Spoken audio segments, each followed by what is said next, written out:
Oh, there you guys are.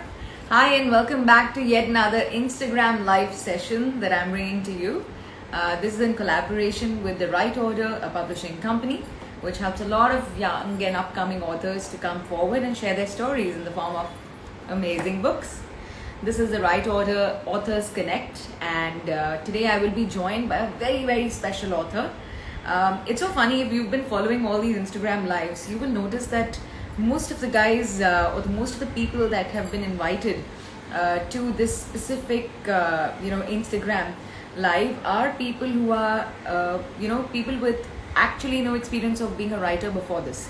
This is the first time that they have started writing a book, and this is the first time that we are getting people who have a different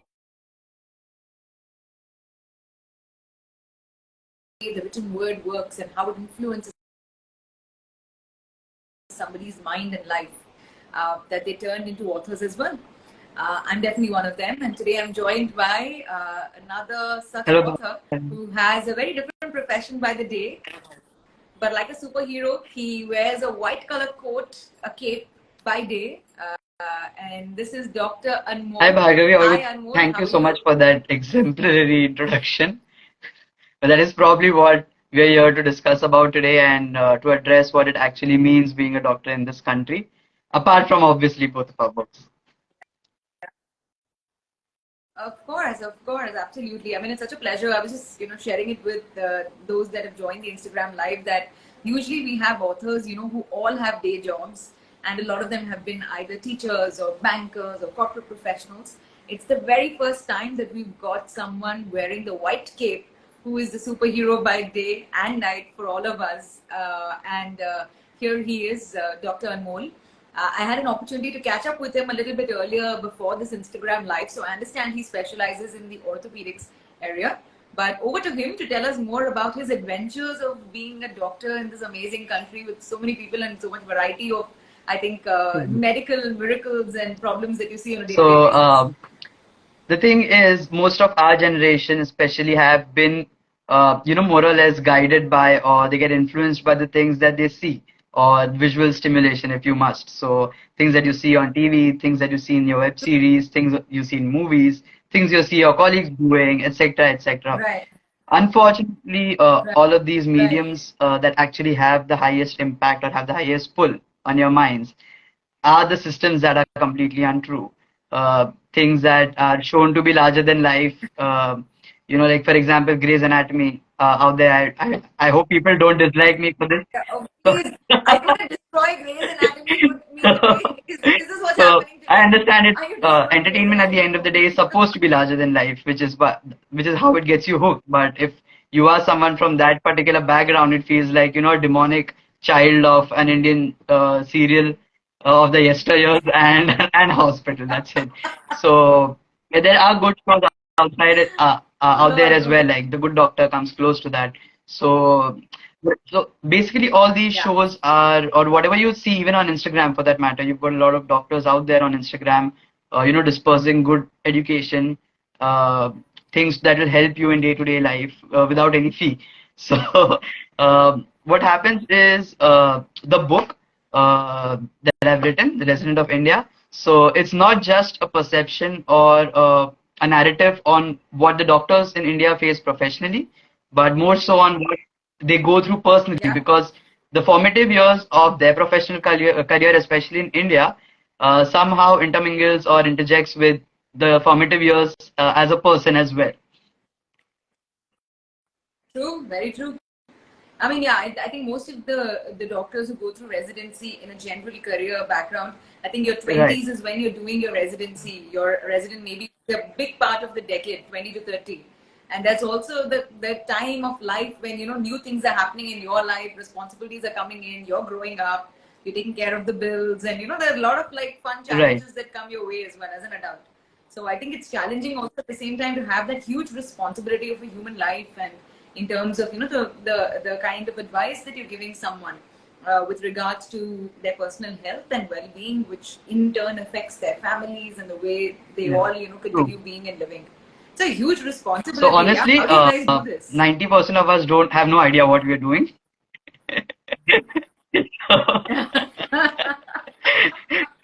So no, not What is the really. meaning of it? Medicine is a very subjective field.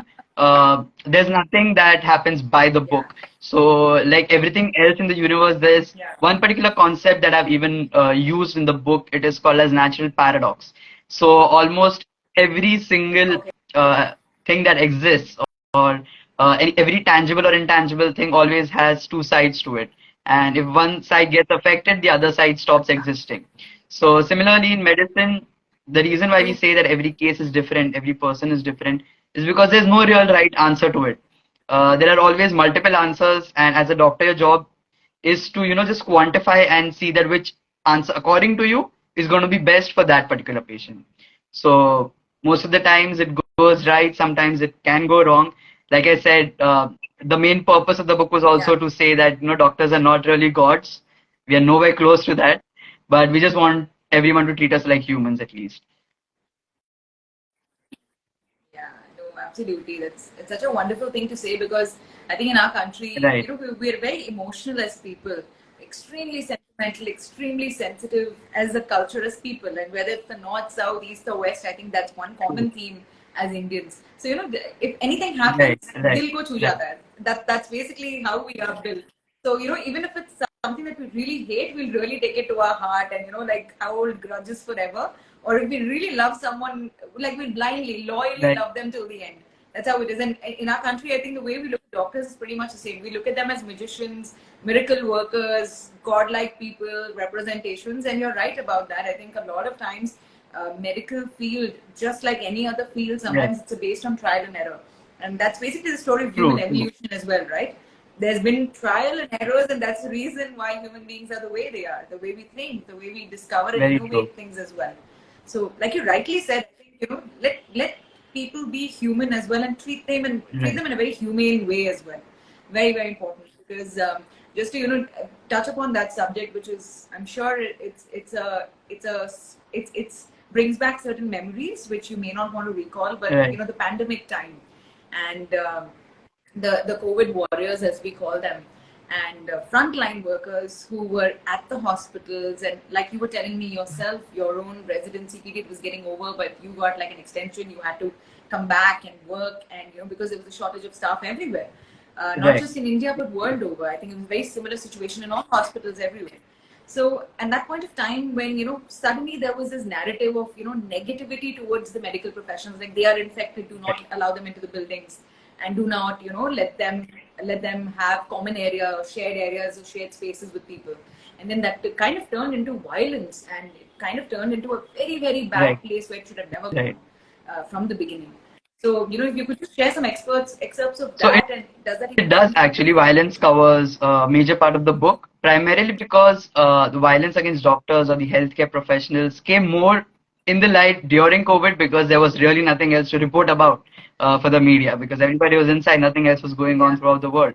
Now, violence against yeah, doctors is not something new. It is not yeah. something, unfortunately, it's not something that started during the pandemic. It's been going on for years and it's been going on systematically. So, Are you serious? Wow. just one simple scientific factology that things that actually separates human evolution from that of say primates or monkeys is the frontal lobe. Frontal lobe is something that inhibits you from Yeah, doing what you want to do, and that is actually what keeps us sane. yeah, If you want me to say that in a very layman language. yeah. True, But true, then true, again, true.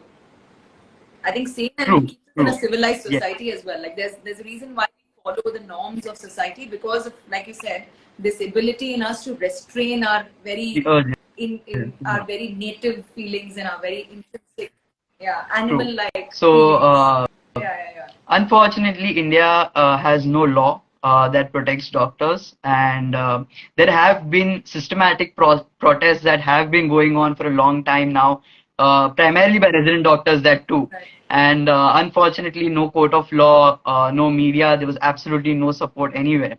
And so much so that, one of the honorable high courts even told us that if we are scared, we should just sit at home. And that is something that you don't really want to hear when you are growing into that field, when you just stepped in and you're really motivated. That is Yeah, something that takes the wind yeah, out of your of sails, course, basically. of course. So now, what happened during the pandemic was actually a a trial, if you may, of what would have happened if humans didn't have a frontal lobe.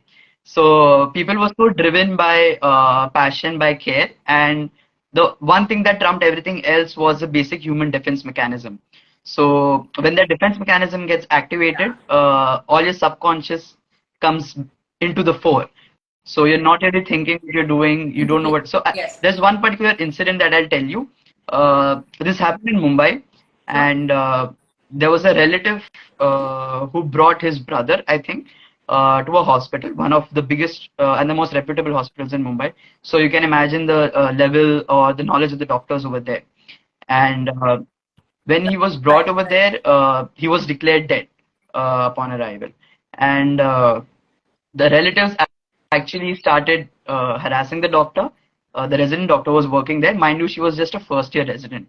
And they started harassing her, saying that touch the body, it is still warm, and so that he cannot be dead. And they tried to explain that, once the body dies, there's a process after which you cannot expect a person to Process. die and then Yeah. the body to get cold. So it's an exothermic reaction and then slowly Yeah. it turns cold. But they did not listen and they resorted to violence. At the end of the day, the court just pardoned them Yeah. out of everywhere. So there were no charges pressed, nothing. And there was a hue and cry in our community for sure. But we are a very marginalized community. Most of us don't have time to interfere in anything. We're not really a big vote bank. Yeah. So at the end of the day, it doesn't really Yeah. matter what we are up to or what we are doing or how we are affected by everything. So there's one particular stat which is actually very damning. Most of the attack on doctors that actually happen, Mhm. 41% of them result in grievous injuries. So a grievous injury is basically something Oh that wow. is going to make you permanently disabled or dismember a part of your body or disfigure your Yeah. face. So Yeah. basically, it steals your livelihood. And right. And during, Absolutely. you know that the doctor-patient relationship or the ratio in India is already at a very deplorable area. And so we are almost in the upper hundreds of the world of the WHO recommended doctor patient population ratio. So and that got worse during COVID. So we had to uh, we had to resort to Yeah. things like even recruiting MBBS students who honestly have you can't really expect them. Yeah. And So, no. as in, like, Yeah. let me tell you my own example as an MBA student, considering the fact that I was the first doctor in my family.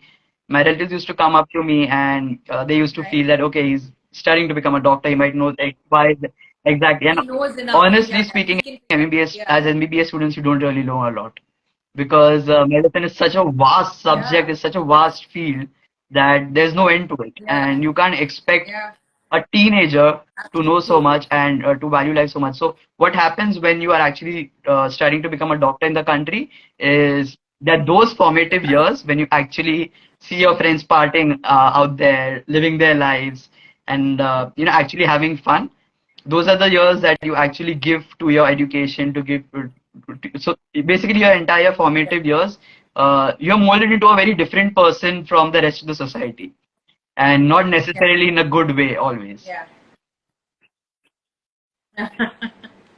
No, I understand that because I am friends with a lot of doctors and I understand the work-life balance that gets really affected and not being able to have a personal life of your own because you're Right, on call almost all the time and you've got to drop everything when that emergency call comes, your senior calls you or you're just required for the rounds in the right. hospital So and during you the need to pandemic, drop like everything you and go were there. But I remember from the COVID times, I remember seeing these things as an audience, of course, as a regular member of civil society, and looking at these kind of news images and these kind of news pieces that came out, and my heart just sank and my head wanted to like bury into my soul just in shame because I was like, these are the people who are actually risking everything. Like we are doing nothing. We're literally sitting at home and we're watching TV and we're banging plates whenever it's required, right? We didn't really have a role to play except for just keep waiting and watching and just staying inside and trying to be sane and following all those Instagram trends that came out or writing books or right, taking time off and things like that. And when you see these kind of pieces of news that were out there, it was disheartening to see as a society how we had become. Like we couldn't take our frustration or pent up yeah, energy anywhere else. We took it out of the doctors community. But one thing I'll tell you, one positive thing that I really felt where a lot of people came out to support this kind of violence that was happening to true, doctors and to speak out against it. I remember seeing this amazing music video. Yeah. We know the singer Beat Rock, and he Right. had sung this amazing song for this movie called Kesari. And I remember that line. It still gives me goosebumps. Like I've got a lump on my throat when he says that ab khaki ka rang Right. safed hua this time around, because it's always we talk about the men in the border. Right. Protecting our borders and protecting us every day. The defense line this time was the doctors at home and the nurses and the hospital staff that were working tirelessly. So, I mean, big salute to all of you. And I really hope through chats like this, through platforms like this attention falls even on the violence against doctors. Like you Right. said, it started even way before. It's not a COVID phenomena. It Right. just got highlighted during COVID because there was no other news. But I really hope that that's a start of a movement. Like, people should come forward more. I haven't seen that 3 years ago, and continuing. There should be forums that are meant for the safety and Right. security and sanity of doctors as well, because after all, you're human beings first, and then your profession, whatever your profession is, So that is second. But you're human beings first. even in pandemic, That for that needs to, matter, I think, be recognized. people could only do so much from their homes. So it was not a bad initiative asking them to, light the diyas or bang the thalis or XYZ by the government for that matter. Yeah. But what we actually needed were things that would help us do our duties, without the risk of our own lives, or maybe at least Yeah. minimizing the risk on our own lives. So because when you are inside the ICU, Correct. when you're inside that PP and you are a single doctor looking after 50 patients, you can't really see the light that is being lit outside or can hear the banging of the vessels that are going on outside. So what Absolutely. happens is COVID Absolutely. warrior was the term that it's more of a pseudonym because the soldiers that are Right. there out on the borders, they are doing the stuff that they do by their own will, and most of the doctors were actually forced into this. There were many doctors who were even above the age of 70 Yeah. or 80 who even had diabetes or high risk conditions, Wow. and they were forced into hospitals, But and from that is that, honestly it's what goes against every yeah. humanitarian protocol. So uh, so Absolutely. however it may have panned out, I've actually seen an ambulance Yeah. being burnt in front of me, for that matter, and that is also what is the cover of the book, if you see. So, Yeah, I've uh, seen that. Yeah. No, these are images that stay with you, Anmol. I think there's certain images. I mean, today you're in a certain age and phase of life, but even decades later, these are. I don't know if it'll always make you reflect back at your time in that period of life with a smile on your face, or perhaps a feeling of uh, I wish I wasn't there at that point of time. Like so I wish this didn't you've happen. actually put it very well. There is a part in the book which actually feels like it's towards the end of the COVID section, where you actually feel like, okay, they've saved the Yeah. day and they've saved many lives. But the main character actually goes inside, and when he's doffing off the BP kit, he looks at his face in the mirror and he can't recognize it. He just collapses to the ground, wishing that he probably never came into this field in the first place. So, uh, It never happened. right. So even Yeah. Can we just if you forget about see that now? in Right. movies and web Yeah. series, you'll see doctors just giving CPR like it's a nothing procedure and just walking off, having their Yeah. teas and coffees. The thing is, you have to embed them somewhere inside your subconscious, because giving that one CPR, even if it is for just 4 minutes or 5 minutes, and irrespective of whether the patient comes out of it or not, it is extremely traumatic. So it is not something that you want to live every day. Uh, so Understood. you know, Understood. So, I absolutely. I'm just wanting to pause here and say a big hello to so many people who've joined us on this live chat. Amul, you should do too. I think we have very good friends and followers and colleagues who want to really be a part of this conversation. So, hello to all of you. Very good evening, good yeah, morning from wherever you've big joined hello us. to everyone who actually taken Anmol, you out as time to well. join us. And honestly, I've been very lucky in that aspect. I've always had amazing friends and family. That is also probably one of the reasons why the book is still there.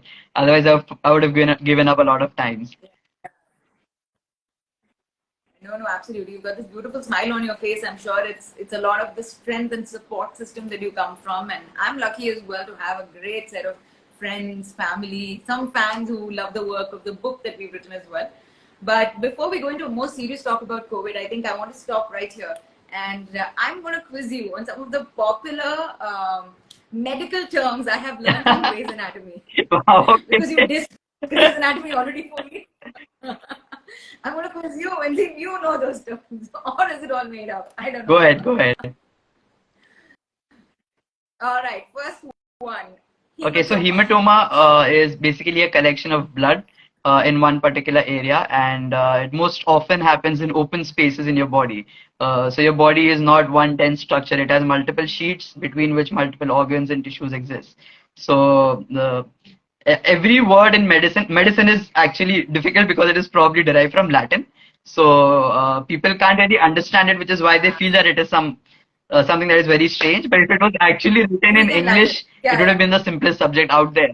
So Uh-huh. it's the etymology Influence. of every I'm word sure, I'm actually sure. describes it by itself. So hemat, for example, means blood, and oma means collection. Is blood. So that's where hematoma comes from. Yeah. Well done, well done. All right. Next question. So in one of the episodes I saw they found a No, cure for Alzheimer's. Is that true? Do we have a cure for no. So there Alzheimer's are in the world? many diseases that are degenerative in nature. Uh, any degenerative disease can never have a cure, or it cannot be reversed. It can only be slowed down. So conditions like Alzheimer's, conditions like Okay. osteoarthritis, all of these conditions can never be reversed. You can try your best with lifestyle changes, with a very few medications here and there, to slow down its progress. But no, it can never be reversed.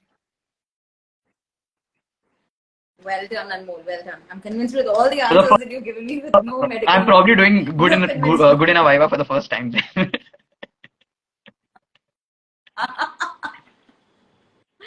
No, absolutely. But the quiz ends right here.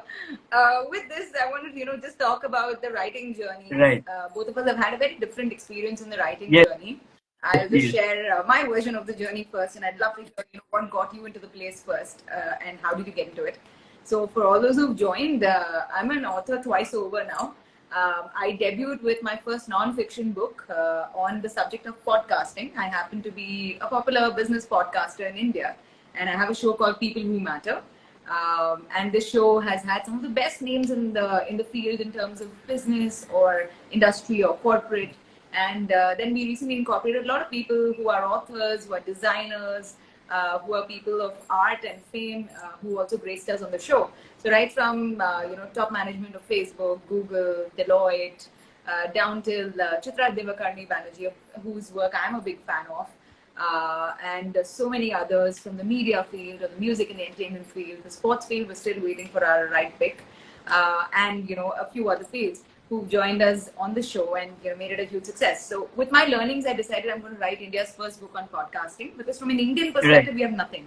So I got really lucky to meet our publisher, which is the Right Order, who Yeah, we they've been both really share in good common as throughout the our publisher. process, helping And you out, every single the digital creators, they the proofreaders, everything. They've been really supportive. Absolutely. And the illustrating team, I've got to give a special mention to them, because these guys have been amazing. They were so patient with me. Like for me, the first book, it took me, I think, 1.5 weeks to get the cover ready, which is Speak for Podcast. And the second one, which is the one we're Right. talking about today, is The World of Vishwakarma. The book has multiple It's a colors. It's beautiful like a cover. It's whole, a beautiful like cover. a, I think somebody's imagination just bursting. Yeah. So I mean, the way they came up with the cover was amazing. It was a 3 weeks journey. We went a lot of back and forth, a lot of references given to them, and a lot of iterations from them, and then come back. I didn't realize the importance of a book cover till I started working on my own books, and I'm like, oh my god, this is Right. such a big part of the whole journey of being an author. We just feel we just need to write and like pass it off, and it's done. Our work is done. But I think the minute you become an author and then you become a published author, the kind of onus responsibility of getting the book to be Right. visible to everybody increases. So the world of Vishwakarma is basically addressing a family audience. It starts from children of 8 years of age till anybody who's alive at 108 Oh, as well, that's and who can lovely. read and love Tell us reading as something more well. about it. So it's a family entertainer, I would call it. Because I read the premise Sorry. of the book and it is really captivating. So, if you can just say a little about it. Sure, sure. Thank you so much for that. How sweet. So basically, the story is from the point of view of Okay. this teenager, Vishwakarma. And as his name suggests, this guy is a genius. He loves science and math, and he loves anything to do with inventing and coding, just like the kids of today's age group. and he loves playing video games and others. But he's a little shy. He doesn't mix too easily with kids his age, and he's terrible in the subject of history, like a lot of people whom we all know. I'm one And of he just them. hates it. And to make matters worse, his mom is the his mom is the history teacher in his school, and she's always behind his case. So that makes his life hell at home as well as in school. One day, accidentally, he finds a family heirloom which kind of transports him back into a very important period of the Indian history, the Mauryan dynasty. And there he meets legends like Chanakya and King Bindusara and the others. And the North is having the conquest of the South. So he gets mixed up in this whole spy versus spy, and a lot of the war-related sequences that happen. And he doesn't know what he's doing there. Slowly he figures out his way, and he realizes, oh my God, I'm the only one from my generation who's back here, and I have Right. the power to keep traveling back and forth. He gets to travel back to his present as well. So he decides, I'm going to keep traveling back, start deleting things from history so they don't ever happen, and I don't have to ever study it in my textbook. So that's the premise of Vishwakarma's journey. But in this entire process, he gets a lot of growing up done. He comes of age, relationships and others. He understands about that much more. And he has a better understanding Right. in terms of who he is and what he's doing. Like that's the age, you're of self-discovery. You're the teenager, you're the Right. teenager. You understand who your friends are, who your enemies are, or what do you like, what do you hate, what kind of Self-discovery. person do you want to be. So he's in that age group, and it's a What is fun your read for perspective everybody in on the family. history? So Like, that is did basically the you world of Vishwakarma. derive it from your own personal emotions? Well, I am very opposite to Vishwakarma. Vishwakarma is a Okay. culmination of a lot of people I know. So it's actually very opposite to my personality. I'm an extrovert and I love history. So for me, it was always a motivation to kind of make history fun and cool for everybody. Okay. That's the way I look at it. If it's a subject I love and I can write, I'm like, I'm going to package it in a Hopefully, way yes, you'll because love it history too. was one So that's subject that basically I the could idea. really never get on board with it. Oh my God, you're a Vishwakarma. See, you're a doctor as well. So genius, but can't do history. So I'm sure you're going to identify with the character a lot because he really, really, starts Right. pinpointing what is the use of history. Like how we say, what is the use of calculus? Sometimes a lot of us who are humanities students and never did further in, pure sciences, we're like, why did we ever learn calculus? Like, what was the point of it? So that way, Vishwakarma questions saying, why are we learning this in Right. history? Who cares what happened in World War? So this is basically his version of getting back at the world. So it's the first of a 4-book part series, and the first book is called A Hack into the Past. So yeah, it's out there and people are loving it. We're selling well offline, I can't. online. I can't But wait to let's be a see where the part of book them. goes and where the journey goes. So sweet. Thank you so much for that. And now tell me more about this amazing anthology, I would call it, in terms of the stories that you've written. They seem to be excerpts from the point of view of a resident in a hospital So, during the the pandemic. book So is please tell us actually more about essentially this. not just about the pandemic. The pandemic forms a very small part of the book towards the end. The purpose of writing Okay, the okay. book Yeah, yeah. was to show the people that what exactly it means being a resident doctor in India or any developing country for that matter. So even the Okay. title of the book is actually a play of words on resident of India. So, there are many things that plague you during your residency period, good or bad, be it friends, be it your seniors. So, you must have read this tragic news that a few Yeah, days back, another resident had committed suicide because the thesis yeah, was not signed. So, yeah, again, unfortunately, these are not isolated incidents. These have been happening for a very long time. And so the book basically starts with a character called Dr. Aryan, who is actually entering into his residency, and every single chapter addresses a okay. particular either a social stigma or the conditions in which the resident doctors live. So, a lot of people say, or it's been taken for granted for that matter, that doctors are supposed to do social service, they're supposed to do charity. Uh, Yeah, but in cities, even in major cities like Mumbai, like Bangalore, the status or the states of the hostels, the government hostels, the municipal hostels are so deplorable yeah. that they are Really inhuman. pathetic. So Absolutely. they stuff 3, 4 resident doctors within a single 20 by 20 room, and it's basically next to impossible to survive over there. So if these are the states of the infrastructure in the city, you can imagine what will be in the interiors. So it's not just a fact. It's not a matter of money, but it's also a matter of quality of life. Especially after it takes around anywhere Yeah. between 10 to 15 years for you to actually become a specialist and a super specialist.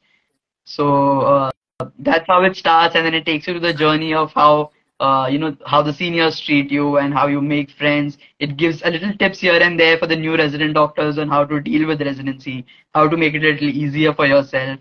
And then there are parallels with alternate medicine, how Ayurveda, homeopathy, and Unani, all of these come into the Yeah. mix. What actually is Ayurveda? Ayurveda is so again, I would love to thank Dr. Nikita Cooley. She runs a page on Facebook called Ayur World, and she was the one who actually helped me form that part of Ayurveda. Really well. So it would have been Nice. that was actually perfect because that gives you the true perspective of Ayurveda. The fact that it is not supposed to treat, but it is supposed to prevent, and the way it is used is something that Yeah. is giving it a bad name out there. So how alternate medicine affects, how quacks affect, how the fact that people, especially in India, delay their treatment so much that they come to us at a stage where it's almost irreversible, Yeah. and then they expect us to, just push a magic wand and get them back. Work a And miracle. that does not Yeah. happen. Then Yeah. there are a few instances such as the VIP culture that we face. So it's not just restricted to closing roads for their movement, but even in hospital, there's a simple system called triage, which Yeah. actually people do not understand. Triage basically means addressing those who have the highest chances of being saved first. But for Correct. every person, their particular patient is of the highest priority. They're not wrong in that. But for a particular doctor who's looking over 10 or 12 patients, he has to decide which patient has the Yeah. highest chances of survival. And in between, when you get a VIP intervention, you are forced out of your wits to go and see that patient, however minute it may be, however mild it may be. But it's basically what hampers everything that runs through a casualty, everything that runs through an OPD. And there were similar cases even during pandemic where people were trying to use their power. They were actually hoarding of medications, hoarding of oxygen cylinders. There were beds that were reserved for Yeah. Yeah. Of VIPs, course. Of course. and Yeah. we couldn't Yeah. admit Yeah. patients on those beds, and I've actually seen my friends fight for it, inside the PP after 8 hours, and they're fighting with the admin that no, this old guy deserves the bed. I can't just save Yeah. it for somebody who may or may not Yeah. come. And all the Yeah. instances in the book, there Exactly. are something called as a good Samaritan law. Like people are worried that if you pick up Yeah. an injured from the road who's involved in a traffic accident and you take them to the hospital. It used to happen before, Yeah. yes, that the You police should will do get the involved, police but thing. Yeah. Yeah. it's been long since the Good Samaritan law is out there, and it makes it very clear that the police Correct. cannot take you in. You can just leave the patient and you can go. So Correct. there are multiple things that are issued, including organ Correct. donation, skin donation, how to go about it. Then one of Correct. the most favorite parts in the book of my personal favorite is the part where it speaks about inequality or discrimination against women even in our field. So uh, you always feel that okay, as a doctor community, they're supposed to have a relatively higher IQ. They're supposed to be the more educated part of the society. But unfortunately, one thing that I've realized is that Yeah. literacy has nothing to do with human behavior. Even the most illiterate person can be the most amazing human that you meet out there, and the most literate can be a bully. So Absolutely. even Absolutely. I also think civilized society, or the structured societies that we have more in urban cities, sometimes I just feel that they have these preconditioned definitely notions, prejudices, the way they've been brought up, the conditioning that they receive, the people that they see and grow up. Sometimes I feel people in our tier two, tier three, even in the rural, they have a much true, better outlook to life. They're so much more progressive than the so-called educated elitists that we all right? are in the cities. And I've seen this firsthand when I remember there was a case. So I'm from the human resources field, and I run a full-time HR company, which is an all-woman company. And I remember one of the girls who joined us. She had to relocate and settle down in a village. She was a city girl, but after marriage, she had to kind of move. So I remember once she went there, she Right. actually realized the freedom that she got. She's like, "Oh my God, the life here is amazing. I'm sitting in the front courtyard and I've got great internet connection here, and I'm just working, and everyone here is just supporting me because it's such a big household of 15 Right. people, so I don't have much to do. So I can actually have a career and a future." And I was shocked because another person opposing to that in a big city, they were like, "Oh my God, ma'am, my life's over because I've gotten married. I'm in a city, and I have no support, and people don't understand. The minute they think we're married, that's about it. We can't achieve more. We need to have True, kids, and true. that's at the end of life." So just to add to the mindset different in Yeah. different places, it's so surprising. But I feel we're a lot more conditioned and a lot more biased, unconscious or otherwise, in the big cities than Definitely. here So, in the I've been rural in Bombay parts for of the the past poor. 1.5 year now, after I completed my residency, and Yeah, it's definitely much more easier to get across to and treat the rural population compared to the urban population. There's some yeah, sort of an entitlement yeah, amongst us, in which we feel that if you're paying for something, yeah. we should get the result that we desire. But that is not how everything works. Paisa Exactly. vasool. That's the way we do. So, Yeah, yeah, yeah. that is also where the miracles part that you said comes in. So every miracle is, it's directly correlated to faith. And it's only when you have an utter and complete faith in your doctor, the doctor feels like, okay, he's free to do what he wants. He can try what he wants to do. As soon as you get that feeling that, okay, the patient or the relatives are hostile, you're going to stick by the book and you're going to do things to protect yourself Correct, first.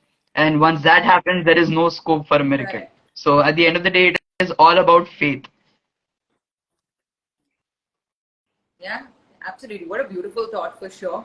I think this is the moment we should go ahead and show our books to the world But out yes, there definitely. who's looking at it. So first, let's go with yours. Please show us So the book cover. this Tell is the where book is it Resident of available. India, and like I was saying that this is one image that has been imprinted in my mind for a long time, and I had absolutely this was actually the first thing that I thought of, the title and the cover of the book. And I don't know if Shanko Shubro Amazing. is out there, but he did an amazing job of illustrating it into a picture. So I wanted that certain element of darkness that is there in the field, along with the fact Yeah, that the apron veils everything into something that is good, which is not the case. So yeah, yeah. Absolutely. I like to, I'm really happy that you're sharing a very realistic picture of the field because, like you said, and we started this conversation saying we think of doctors Bhagwan and doctors are like gods and they're God sent. And at the end of the day, they're also human. They're as gray as you and me. And there are positives and negatives in every field and every profession, every person that we meet. So, what a wonderful thing to put that in the book as well, to show us this is the reality that doctors also go through. So, I mean, it's amazing. Thank you so much for that. This is my book, the very colorful, beautiful. The World of Vishwakarma. And this is basically Vish. He's basically gazing at the horizon, and we Right, can't say whether it's the past or the present where he is. If you see, we left a few clues in the cover itself. That's what took us a little time to design the book cover. So this peacock feather kind of represents, now I can reveal it because we ran quizzes and all that about it. So this right, represents the Moorpunk or the Maurya. Maurya were the peacock tamers, and this kind of shows you a hint that he's going to head back or meet people from Mauryan era. The landscape ahead of him is mountains because those are the obstacles he has to surmount to come to the other side, the realization of what his purpose is in the first book. And the number of colors and the myriad effects we're talking about here is the number of colorful personalities and people he's going to meet in the book and learn from and grow from and exchange ideas with. So there are some friends he makes in the past, there are some relationships he strengthens in the present, and of course, the world of lessons that he picks up, and a lot of fun that he has around the journey of self discovery. So it has a little bit of time travel, a little bit of science, math, and myth, just to create that magic that we want in our lives as well. So this is Vishwakarma. This book is available on Amazon. It's also available not just in India but 12 other countries. Very similar to Anmol's book as well. His book is also available on Amazon in India and many other countries. We're also available, I'm sure he will tell you that as well. We're available in a lot of offline bookstores as well. So you can go into any of the leading bookstores in your city and you can grab a copy of the Vishwakarma or, and okay. we'll please share So your copy as this well. Resident of India, like Bhargavi said, it is available on even on airports now, and the leading bookstores, online, offline, everywhere. It's not just for the medical community. On the contrary, it was written for the people who are not in the medical community to understand what it is to be in the medical community. Yeah, yeah, absolutely, absolutely. And I'm telling you, there are a lot of medical drama buffs out there like me who are going to be the biggest audience for your books. So there's not a single medical drama that I've not watched at least one season of. So I'm very proud of myself for doing that. And then thank you for busting my myth right in the beginning, saying sorry, whatever you watch is not really what happens in hospitals. It's So not actually, worth right, I'll guys. tell you one You guys incident have from a my nice life ahead internship from you. that to show you that how actually movies affect. Even the literate population feels that okay, it's just a movie. People are Yeah. going to come, people are going to watch, people are going to go home. Yeah, yeah, yeah. But that does not happen in every case. They leave a lasting impression on you. There are so many times in the OPDs we've had patients, we've given them a certain advice, and they've gone and done something extremely opposite to that, and they come back and say, "Oh, I've seen this in movies. What you said does not happen, and this is what XYZ actor did," Oh, and so obviously I followed that. And so it is not really something that is just a form of oh. entertainment. It becomes a barrier in managing patients in real life, and it's high time they are held accountable for Wow. it. They should be responsible. Even a 5% research for a simple movies that have some element of medicine in it. Yeah, obviously. Okay, Yeah, we don't yeah. expect them to guide the people, but they're not supposed to misguide them in the name of drama. One of the simple things that we Absolutely. faced that actually had 100%. tremendous repercussions were the ventilators. Movies have always shown ventilators to Yeah, be a death sentence. That a patient comes, the doctor says he's putting him on the yeah. ventilator, the patient is already dead. He's just doing it to earn That's money, it. just That's to the end of extend. it. So, Yeah. uh, in India, you cannot kill the patient, or even if a patient is about to die, you cannot do that. So, it is something called as euthanasia, It's and not legal. it is not lawful. Yeah. You Yeah. require the consent of the family. Secondly, ventilators Consent are the of the last thing family. on earth that mean a death sentence. Ventilators are just there to give rest to your heart and your lungs so that the rest of your body can recover. And this is one thing that we faced during COVID, Yeah. where we could actually have saved many people in the first wave if people were not so aggressively against the use of ventilators. And the onus is not just on the medical field or the entertainment field, but it is on all of us to be a little more educated, even when you're reading the internet. Yes, so Aware. the internet Yeah. is Yeah. it is a great tool. I agree completely. It makes it a little easier for us to explain to the patients nowadays. But the problem comes when it is in excess. So anything in excess is always going to be troublesome. And the patient generally Yeah. comes with us. This is something that happened with me yesterday. So the patient comes and I ask him, "What are your complaints?" And he's like, "Doctor, I've got a meniscus tear." And I'm like, oh, okay, let's write down. Let's hear your story first. Let me check. And so basically, he's seen the MRI. Yeah. He's seen that was reported as high signal intensity in the MRI. He Googled it. It showed as a meniscus tear, and he comes in it, whereas he did not have a meniscus tear. So medicine is a very subjective thing. Everything is open to interpretation, even MRI for that matter. That is why there's a small line No, no. at the end of an Yeah. MRI or any radiological image that says that kindly correlate clinically, because there is nothing that is black and white or objective in medicine. Absolutely. So I think people out there, please remember Jadoo Ki Jhappi is really nice to bring a smile on the face, but it'll Yeah, never yeah, cure an illness. So exactly. Like kindly watch सुनने whatever में you बहुत do अच्छा है with पर the practical नहीं है. viewer discretion. बहुत अच्छा लगता है सुनने में कि जाकर जादू की झप्पी दे दो वो उठकर खड़ा हो जाएगा कैरम बोर्ड खेल लो उठकर खड़ा हो जाएगा I mean that's amazing in theory and it's a great movie to watch but that's Yeah. not reality when you are looking out for your near and dear one. I think please trust your doctor and just do a little bit of basic research before you decide to take decisions on your own. But on that note, it was Same wonderful here, to same catch up with you, here. Anmol. What a lovely evening we've had. And we've spoken about so many different things, right? From medicine to medical drama to fiction to writing books to cover pages. I think we've covered it all. If you have any final messages for all our audiences out there, please go That said, ahead. life is short. You should just be happy, value your friends and family, and that is also the message that Resident of India gives. At the end of the day, Dr. Aryan comes back home and everything is fine. So it's only your friends and your family that matter. Nothing else. Nothing more important than your mental health. Uh, it's okay to put others in front of you, but never at the cost of anything else. Wonderful. No, that's really lovely. And just to piggyback on what he's saying, I think it's important to also enjoy the moment, live the Definitely. moment. I think it's great to plan for the future, but not forget all the small little joys and happiness, that comes your way, whether it's just a tea break with your friends or just an evening out with your family or your friends or your near and dear ones, or a good book to read. Never ever forget that joys can come in really small packages. And this weekend, you can start this wonderful journey of being happy and joyful by getting our books. So go ahead, go out there and get World of the resident of Vishwakarma. India and the world of Vishwakarma to entertain you all through this weekend. Yeah. Thank you Thank so you. much Thank you once for again. everyone It who was joined in. wonderful to Thank you connect for with your you. time. I hope to see you soon. Absolutely. Okay. Absolutely. Bye bye. Absolutely. Good Absolutely. night. Thank you, everyone. Bye.